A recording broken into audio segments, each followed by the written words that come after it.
Yeah, this is gonna be all right. I'll try and, like I said, not get get too excited and show my emotions before I ooze on a whiskey cave take. But ooh.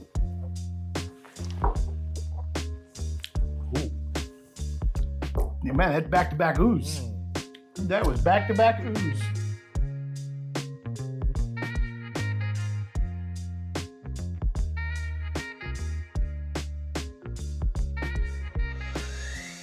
Dude, how stoked are you today? So, first off, I'm Tom. I'm Derek. That's Derek. This is the Whiskey Cave, and we're about to get into probably one of our most exciting bottles. Oh, definitely. Well, very anticipated, that's for certain. Extremely anticipated. Yeah. So I've been, I know you have been too. You've been talking this up for a while in anticipation, and obviously our love affair for this brand. It's sort of fun. Yes. So, finding it alone brings a little bit of joy. Just in that, just whether you even try, just the fact you can find it. Yeah, sourcing this is like, it's 10 times sourcing a Blanton's. Oh yeah, it's got to be at least that, right? Yeah. Well, at least with Blanton's, if you have the money, you can get it. Sure, that's true because Blanton's is readily available in the secondary market. Yeah. But even here in New Hampshire, if your eyes are open and you're paying attention, you'll come across. You can get Blanton's a few times a year. Yeah. But I haven't seen this in the New Hampshire liquor store in never 6 years. That was a 10-year. Any Springbank. Any Springbank. Yeah. Correct. Yes. To come across a Springbank where they produce so little at the distillery. Yeah. And then it's obviously got to go across the globe. So this one, I understand, literally came from Italy. Yes. So with the bottles that I see the stamp sitting on top, and I'm just assuming this is like some sort of. This was part of the package that Jacob sent us. Italian like tax stamp or something. As an ex-cigarette smoker, you always have the stamps on the bottom of the packs of cigarettes, and that's kind of what that's giving me a little reminder of. He would send me photos from different liquor stores he was in while on vacation, and happened to send me a photo of this one, and I'm like, okay, you gotta send me. You gotta have that one. Buy that one for me. I wish there was more than one. Yeah. I think they only had 2 in the whole store. Like, their distribution was like 2 18s, 2 15s, 2 10s, 2 5s. That's what they got. And from what I've looked up, that's kind of how it goes. Like, they don't make a lot. It's a relatively small distillery. They do it the old-fashioned way. So this bottle here, I'm gonna crack it here because I just don't want to wait anymore. That's just how it is. So this is an annual release from Springbank. It's not published on how many they make. Yep. It obviously depends on stock, inventory, supply. I'm sure. Every year is slightly different. Yep. So I believe that this particular batch is all ex-bourbon casks, where sometimes they get a little fancy and they put a little rum finish or they put a little sherry finish. Yep. I believe that. Yeah, I did a little research too. I thought it was this year's release, which does have a little rum in it. No, I definitely confirmed the stamp on the back. This was bottled August 12th of 2025. Yeah. So they started making this in 2007. Where were you in 2007? Oh. Nope, dropping the cork. The cork got a little runaway. So we'll either 2007, I had just moved to Merrimack the first time. Yeah, we just bought our first house, our first real house. Yeah, and I was only 3 years into Manchester, really. So actually, I just started with my current employer. Yeah, so like I met you in like 2008. Yeah. So you're already gonna love the nose. I'll give you that. So we were noticing that the 18 versus the 15. So the 18, they vary the batches pretty much year to year, where they don't do that so much on the 15. And they're more of a heavy sherry finish.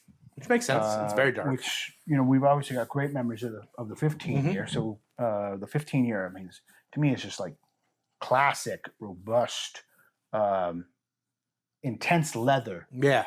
It's like, I've always described that bottle as like, when you watch the movies and, like a James Bond type figures drinking Scotch, it's like, that's the Scotch, I think, is the image of the Scotch. Especially in that kind of like that 50s dark leather style bar, So I don't know if I'm going to get as much leather, or I expect that much leather on this because it's more of a bourbon, all bourbon barrels. Yeah, I'm expecting it to be a little sweeter. I get a little peat off the nose. So yes, so they say Springbank, and we've always talked about the Campbeltown Funk or the Springbank Funk, which I absolutely adore. I haven't had this yet, obviously, but I'm kind of expecting like a 3 out of 10 peat. It's factor. just a little just a little yeah. peat. Maybe a little more of an earthy tenure. This I'm kind of hoping this is a nice rounded out bottle that maybe you could even introduce somebody. Although might be, Man, I don't want to introduce anybody to this bottle. You got to be worthy of this. You have to bottle. Prove, your credentials before you get this bottle. Yeah, you don't just pour this one for. I mean, it's so hard to get this bottle. Like, if you haven't proven your intense love affair for quality whiskey. Are you ready? I'm ready.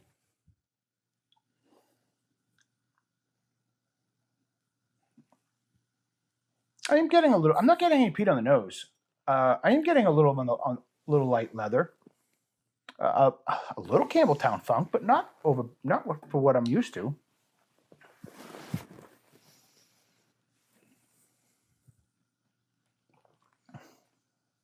It's fine. I don't want to give away my whiskey cave take so early. Yeah, my face might do it. I get the Campbelltown Funk on the finish. I get it on the finish. Yeah. So love that it's there because that's one of my favorite characteristics in a whiskey is the Campbelltown Funk.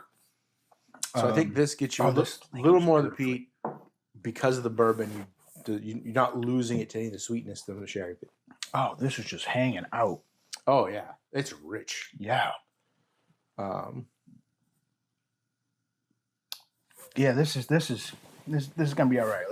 I'll try and, like I said, not get get too excited and show my emotions before I ooze on a whiskey cave take. But while you're still sipping on that, I do have a this or that for you.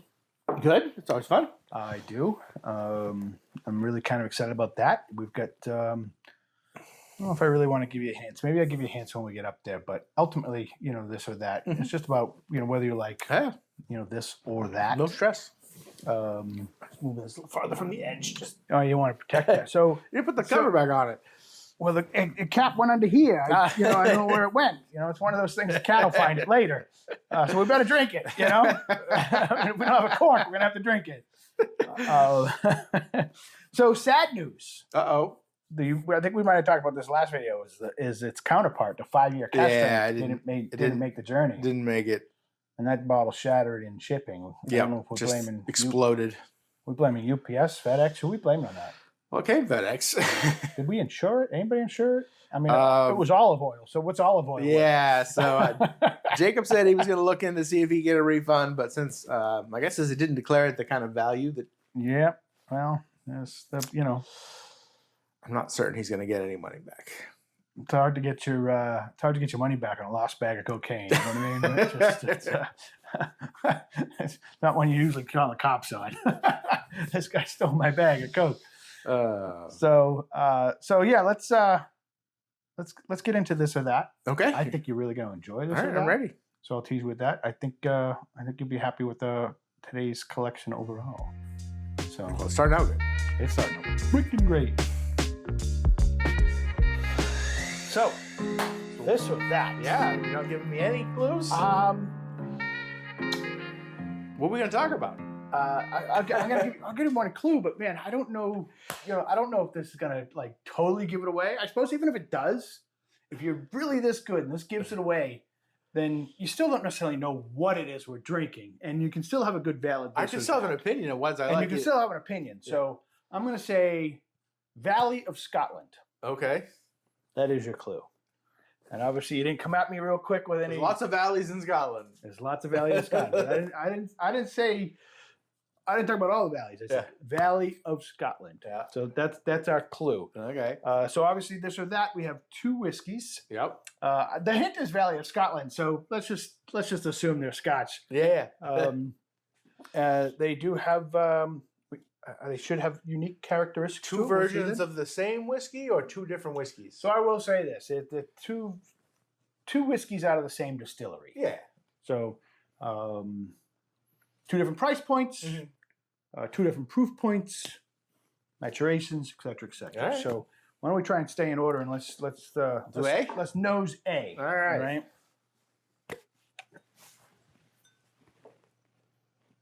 Ooh.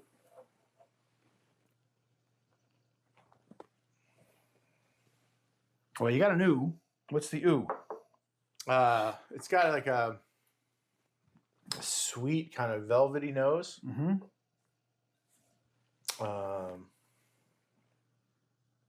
Butterscotch. I'm getting a little. Okay, I was gonna say cereal.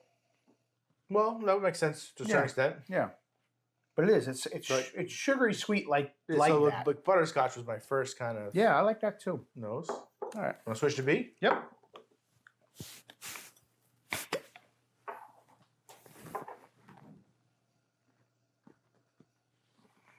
A little more vanilla than butterscotch. Yep. Ooh, it's definitely the second time around. Look, a little honey. Yeah, I would agree. This is definitely more vanilla forward. I mean, at first guess, most of these would be pretty sweet, I think. So All right. Any preference on nose, A or B? I think A.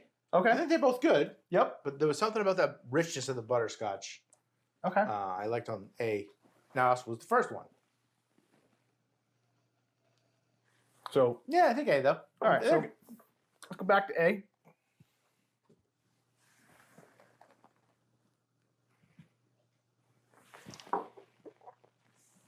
Ooh. Yeah, man, that's back-to-back ooze. That was back-to-back ooze. We got an ooh on the nose, and we got an ooh on the palate and finish. It's sweet and smooth. It's creamy. Yeah. It's very delicate. Yes. Polished. Oh, definitely. Maybe to the point where even it's lost a little something because it's polished. I don't know. I think it's still lingering quite fine. Try to listen.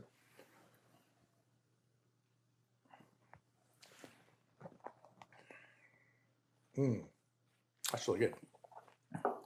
Are you thinking of a distillery yet? Or are you? No.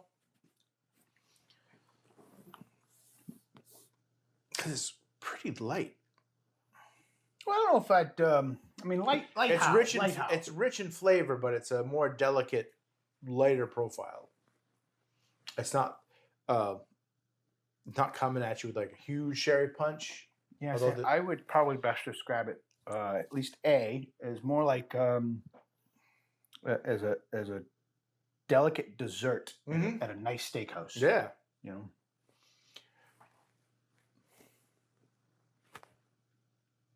Scotches that are in the valley usually a lot of them are finished, right? So I was looking for some of those kind of. I'll get that here. Yep. All right, let's Go to B. Let's go to B.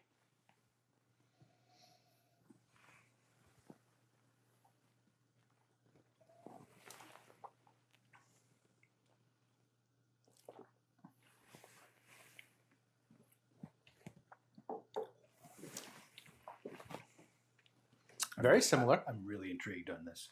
I would say that the second B is the proofier one. Proofier one. Little proofier, substantially proofier. Do you have a kind of a gauge? I think it's substantially proofier. Okay.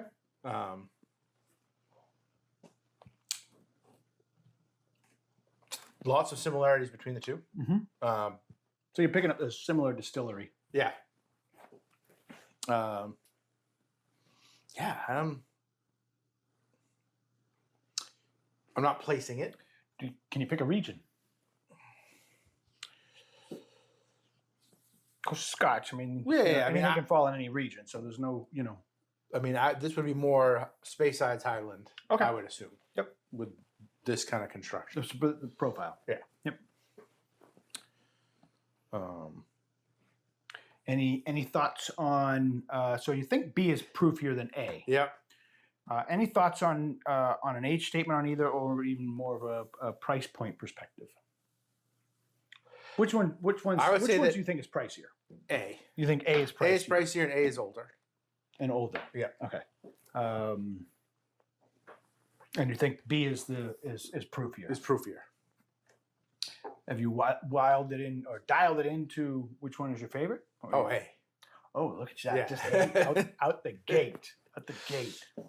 I had a side bet with myself on this one, and I won my side bet. I just got to pay me later. I say that because you've made recent comments continuously, quite honestly. I'm not a big cask strength on working for me. On a cask strength whiskey. So I'm thinking like Glengoyne, something like that. So, and I'm the opposite. I like that especially in the Scotch. I'm not always a big fan of it in the bourbon world. Mm-hmm. Sometimes I feel like the ryes need it. Really? I do, yeah. But again, I can drink a cask strength Scotch, a couple of glasses. Cask strength rye, it's like, give me an ounce pour. Mm-hmm. I really enjoy the ounce. The other half ounce or other ounce, you just burnt my taste buds. Yeah, it's too much. At 130. I don't really taste anything anymore. So this is the Valley of Scotland. So do you know what Nova Scotia translates to? I do not. New Scotland. Well, that makes sense. So Valley of Scotland is Glen Scotia. Oh, okay. Glen Scotia is a Campbeltown whiskey. All right. However, it is notoriously known for it's a verb I want to use, the character I want to use here, more of the polished Campbelltown. This doesn't really offer the Campbelltown funk we love so much. This is more of the, you're driving the nice car, not necessarily the one that's kind of got a little rugged and ramped up and, that rugged BMW more version. prim and proper Prim version. and proper version, correct. So what you prefer is the 18-year Glen Scotia. So, they say classic Campbeltown malt. It is a Campbelltown malt, but I don't really get that Campbelltown. There's no P funk. to it. There's no P to this. This is just a real quality whiskey. Mm-hmm. So that was your pick. That was your choice. The alternative is actually my favorite, although I am splitting hairs. I think they're both superb. This is the Victoriana. This is cask strength, non-chill filtered, and this one is coming in at 52.4. That's not too bad. It's not too bad. When you compare it to what you were drinking at 46. For standard. Yeah. So And this is how old? Non-age stated. Oh, okay. So we don't really know. Correct. Difference in price point. You got a guess? 40% more. Yeah, that's probably right. One thing I want to point out about the Campbelltowns in general, and we're talking Kilkerran. Their MSRPs are good. That's what you just can't get them. You just can't get them. Yeah. But their MSRPs are phenomenal. Yeah, they're very reasonably priced. Extremely well priced. This is about $180 bottle. Yep. This is about $120 bottle. Yeah, so it's close. Yeah. Again, splitting hairs.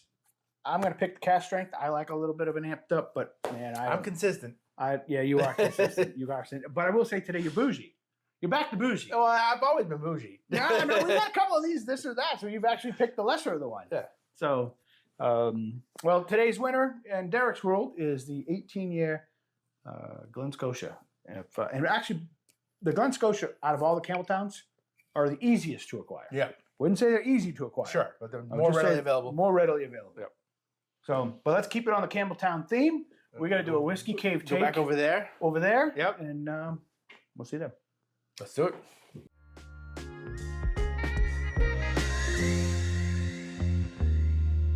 So you found the cap?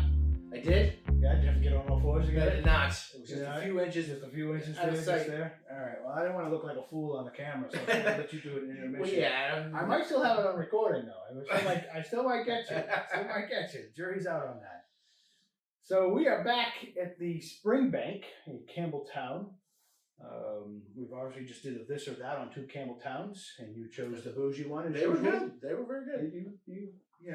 You're definitely setting a trend for not liking the cask strengths. Yeah. You definitely chose the 18-year bougie one. You learned what Glen Scotia stood for. I did. Yeah. So now you know what Nova Scotia stands for. Who knew? I've been living in relative proximity of Nova Scotia. I kind of probably knew that at some point, but never really took the time to put it together.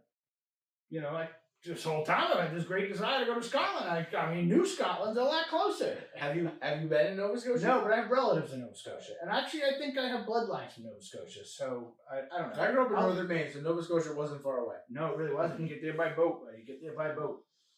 So here we are back in the Springbank. I mean, one of the hardest bottles to find. We've talked about that. Yes.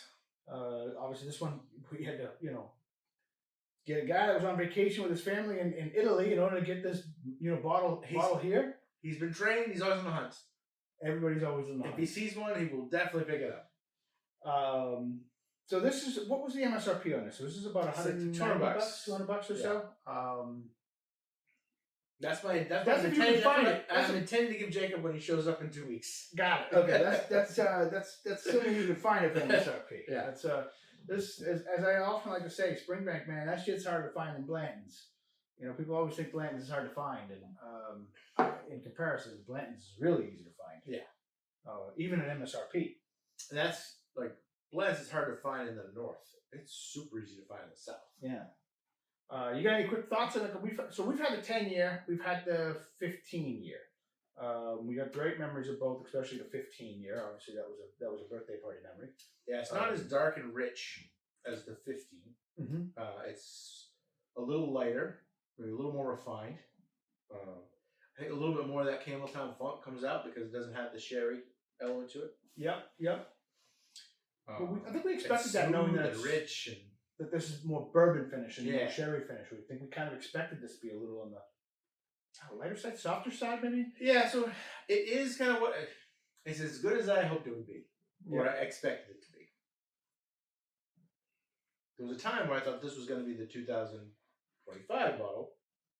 So this one is a 25. Or the 26 bottle. Yep. Now 26, if I'm correct, got some sherry in it, right? So it's got some rum in it. Oh, which scared that would be the cool. shit out of me. Yeah, you're not. You know what? I'm gonna get in your boat on this one. You're right. I'm not a huge fan of rum finishes lately. So now it's only 5%. So hopefully it would may not have been it's not driving. So the boat. at 5%, it's probably only enough to talk about it on a label. Yeah. All right, that goes back to That also means that somewhere because it's not finished. It's all 18 years would have been in the rum barrel. And then 5% of the blend of which barrels go in the final process. That's it. Okay. All right. So, yeah, that's interesting. But 18 years ago, they put some of this stuff in rum barrels. Yeah. Yeah, so we got to get rid of it somehow. So I think you're right. I think I'm kind of glad it's not that. Yeah. I would like to compare it to I'd still pick it up. I mean, so we do know that annual releases each year on the 18 years is slightly varied. Yeah. Some are finished in sherry and bourbon. Some are just bourbon. This is just a straight basically bourbon. whatever they made 18 years ago. They still got they started this in 2007. So here we are now. It took us this long to get here. I mean the lengths that they got to travel. So Campbelltown, I don't know if you knew this, it had more than 30 distilleries in it once upon a time, and now it's only got 3. So the 3 being Springbank, Glen Scotia, which we did on the this or that, and the Glen Guile. Yep. Is that what that is? Yeah. Now the Glen Guile, that's where they make Kilkerran, which is also Springbank. Springbank. So they only have 2 distilleries. So they only got 2. They have just an adjacent distillery. I mean, it's not that big of an area. No, it's like a little peninsula. Yeah. So what's cool about the Springbank? So this bottle right here, and everything Springbank is 2.5 times distilled. And what does that mean? So most Scotch is double distilled. Okay. And obviously you read it all the time in Ireland. Sure. Triple distilled. The Irish tout the triple distilled like it's gold, right? Makes it easy drinking. So we've drank enough whiskey. We know that the triple distilled makes it easy drinking. Yeah. You beat me to it. It just makes it easy drinking. So what is 2.5 and how do they accomplish that? So it's all double distilled, and then half of that is triple distilled, and then they blend it, and there's your 2.5. Okay. So it's currently confused, I suppose. Doesn't know where it wants to be. Every time they distill it, does it get higher in alcohol percentage? So if you distill it once, like what would the cask strength be like? 100, and then if you distill it twice, the cask strength is 120. If you distill it 3 times, the cask strength possible, yeah. Higher. So what's even more fascinating though is they run 2 other brands out of the same distillery. So this is 2.5 times. One brand is 2 times, and the other one is tripled. The Hazelburn is triple distilled. That kind of makes sense. So it's a triple distilled Scotch. So that's their softer side. Yep. I don't think I've had that. I don't remember having it. I've had the Hazelburn. It's been a while. I really, again, not the same distillery technically, but I really do like Kilkerran. Yes. I really love the Kilkerrans. And then the other one is that we didn't mention was Longrow. Longrow is typically known for peated. They do make it unpeated, but that's their peated division. So it's peated, double distilled. This is lightly peated, 2.5 times distilled, and then the other one is unpeated, triple distilled. That's a good profile, though. It's a great profile, but how do you do all that in a small distillery? We're not making a lot. Yeah, and that's why it's hard to find. And that's why it's hard to find. Exactly. So let's get into our whiskey cave take. Sure. I'm going to make this pretty simple. It's freaking great. It's excellent. Yeah. Yeah. So if I could just sum it up and we could stop recording right now, that would be good. I would pay a lot more than MSRP for this. If I saw this bottle on the shelf tomorrow for $450, I wouldn't hesitate. I would buy it. If this was next to Macallan 18, I'd grab this every time. Every time. The last time I was at my liquor store, that's going for $420. Yes, I would much prefer this over the Macallan 18. Yeah, 100%. This is a trophy bottle. It's a trophy bottle. When you have this on your shelf, people are gonna they're gonna show respect if they know what that is. Yeah, I'm. And my take is Springbank is the if you know whiskey of Scotland. Yeah, that's true. So yeah, if you find one, buy it. Send it to us, or at least send me a message and tell me where you are. Maybe I can drive there. Yeah, we can share it. But yeah, I would absolutely run to buy one of these. That's my whiskey cave take. Excellent. I'm glad we got it. Absolutely, much appreciated, Jacob. Bringing this from Italy. And on that note, we've had a great day in Campbelltown today. We have good selection. Campbelltown adjacent. We're not actually in Campbelltown, but we've had That'd be cool, we've had a lot of Campbelltown whiskey this great day, and it's been awesome. And I'm Tom. I'm Derek. That's Derek. Thanks for having a drink with us.